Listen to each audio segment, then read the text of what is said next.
Joining me this morning is U.S. Senator Tom Cotton. Senator Cotton, thank you for joining us. Appreciate you very much. Hey, yeah, great to be on with you as always. You know, this is a time of year when Congress is on summer break. I know you're back in Arkansas. Kind of tell us what you're doing during the break. Well, I'm traveling all across the state to meet with Arkansans and hear from them about some of their concerns and observations about what's happening in Washington. I was actually just in Jonesboro yesterday. Got a chance to meet with some folks from the Jonesboro Police Department and Craighead County Sheriff's Department, as well as state troopers. One thing I am trying to do this month is visit a lot with law enforcement to express my appreciation for what they do to keep our community safe on behalf of all Arkansans. It's been something of a tough couple years for law enforcement, going back to the riots in Ferguson and most recently the assassinations of police officers in Baton Rouge and Dallas. And I just want to make sure that all the men and women around our state who put their lives on the line every day to keep us safe know that Arkansans appreciate them, and that we want to hear their ideas for how we can avoid those kind of situations in our state. And how do you think that, or what are some of those ideas that you're talking about by way of how communities and police departments can come together in a better understanding of one another? Yeah, as Chief Elliott there in Jonesboro said yesterday, it really all gets back to community relations and outreach. Police officers don't want to respond to crime. They don't want to catch criminals. They want to stop crime from happening. They want to deter crime.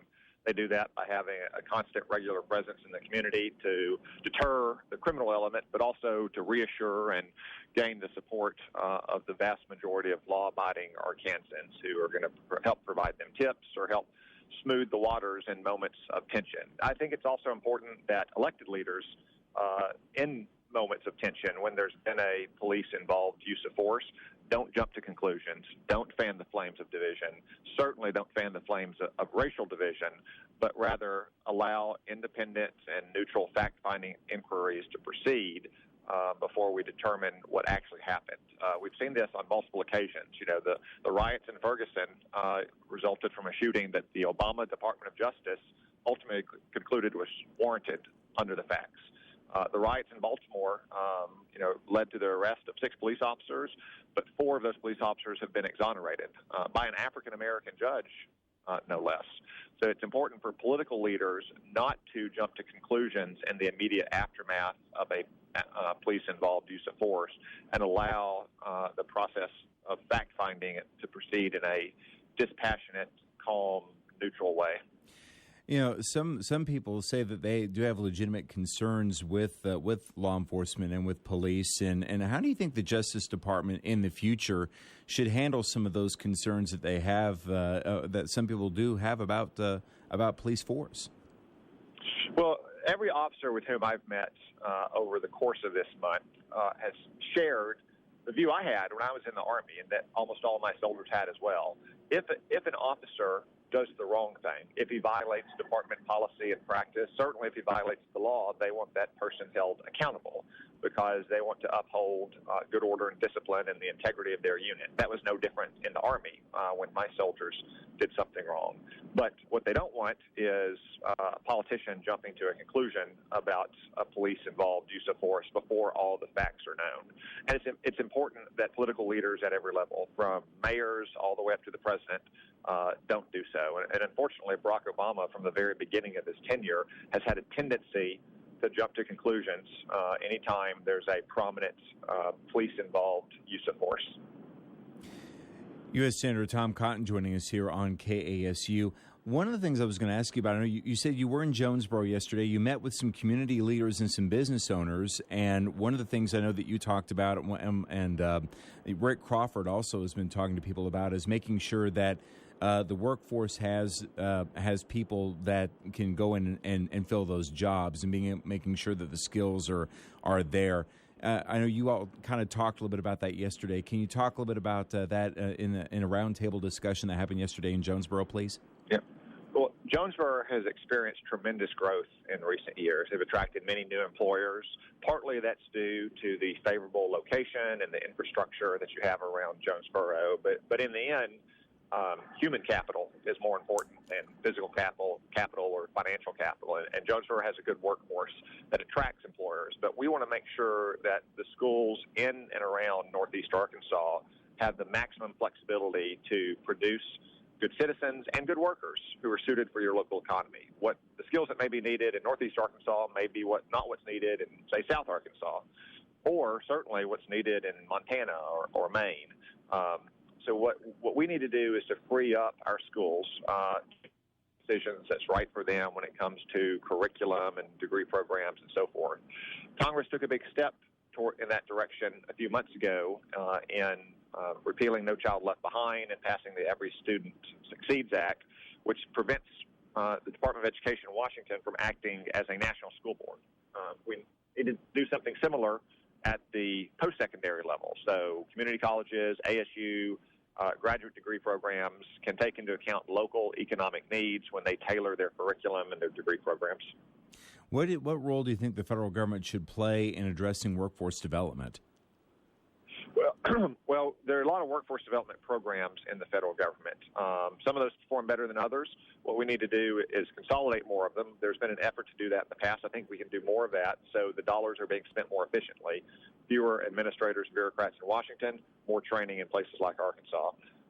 Second, we do need to make sure that the money that the federal government gives for education, whether it's directly to educational institutions like Arkansas State, or indirectly to students through Stafford loans or Perkins loans or what have you, has fewer ties attached to it. So students and local educational institutions can make the right decisions for their economies. And I think that's one of the things that, some people say that there are a lot of jobs that are available. There's not enough people to be able to fill those jobs that are available. Being able to maybe, get that disconnect more connected, I guess, if you will, by way of providing employers with what they need. I know this is kind of what this is all about. Absolutely. Again, to go back to the example of just in our relatively small state, there's a real diversity between, say, the workforce needs in Northeast Arkansas with a heavy emphasis on row crop and some of the food processing businesses that have arrived, the growing healthcare sector, and, say, South Arkansas, where they have oil and forestry as key economic drivers. And so what's right for just those two regions in the state may not be right for the other region. And certainly that's the case when you look across our continental nation. So to try to set those priorities in a top-down fashion from Washington is just never going to work, not for our country, not even for our state. That's why we need to empower local communities and families to make those decisions for themselves. When Congress goes back into session, next month, right after Labor Day, what are some of the things you're going to be working on when you go back to session, go back to Washington? Well, the first and most immediate priority will be the annual spending legislation that funds the government. The Senate passed most of these bills earlier this year. Unfortunately, we haven't been able to reconcile them with the House, or on a few of them, the Senate Democrats blocked them. I hope that we can move forward on an orderly fashion and spend your tax dollars in a wise manner. Not spending it in a way where you just have one big single bill that congressional insider leaders are writing without the entire Senate House being in the involved in the process, or just passing a bill that keeps funding government programs alive from last year at last year's level without any kind of attention to programs that are succeeding and programs that are failing. That's the one thing that has to be done. I hope we get that done in September. I would prefer not to have a lame duck session in November and December because typically not much good happens whenever you've got dozens of politicians running around who are no longer accountable to the people. Senator Cotton, one of the things that I know that you were very, very critical of the president for was last week, this $400 million cash payment to Iran. Tell us about your thoughts on that. So in January, the president announced that we were going to pay Iran $1.7 billion, at the same time that we got 4 hostages back from Iran. I said at the time that was ransom, and the new details about how $400 million was transferred, I think, confirms that it was ransom. It wasn't a wire transfer between central banks.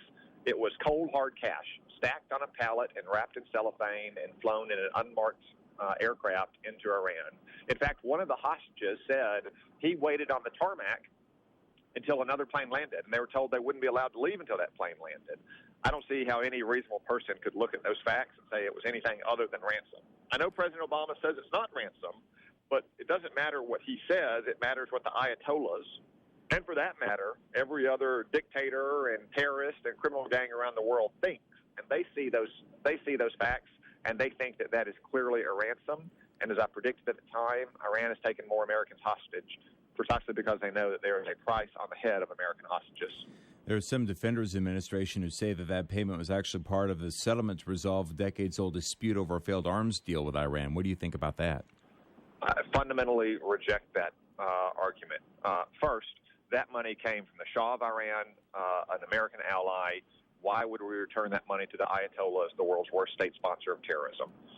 Second, even if you concede it is their money, though, there's also American citizens who have won court judgments to the tune of $46 billion, billion with a B, against the Ayatollahs. And before we give them back $400 million, that money should be going to the American victims of Iranian terror, not to the Ayatollahs so they can commit more terrorism. Let me ask you just a quick question. Well, we have about 90 seconds, but let me ask you a quick question about Donald Trump. Are you one of the things about Trump, a lot of people are concerned. Apparently, he had a bad week last week. Some people are concerned about that he just can't get out of his own way by way of his rhetoric. Does Donald Trump make you nervous, or are you concerned about Donald Trump and his ability to win the White House? So I tend not to follow the back and forth on the campaign trail between Hillary Clinton and Donald Trump each day, or who's up and who's down in the polls, who won the week, who lost the week. What matters in the long term is what's going to make this country safer and more prosperous. When we look back on this election in a year or a decade or 100 years, people won't remember those kind of day-to-day fluctuations.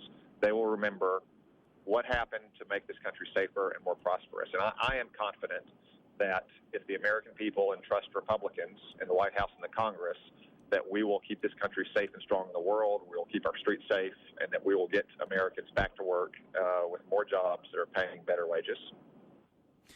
Senator Cotton, thank you. Appreciate you so much for joining us. We'll look forward to talking to you soon. Yep, great to be on with you.